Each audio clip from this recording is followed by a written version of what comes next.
కదా నీ కథ ముగింపులేనిదై సదా సాగదా.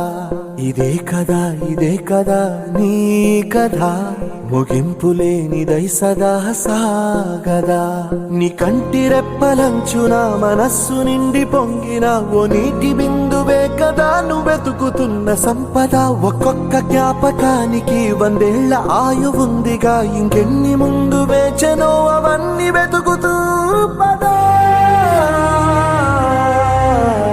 మనుష్యులందు నీ కథ మహర్షిలాగా సాగదా. మనుష్యులందు నీ కథ మహర్షిలాగా సాగదా.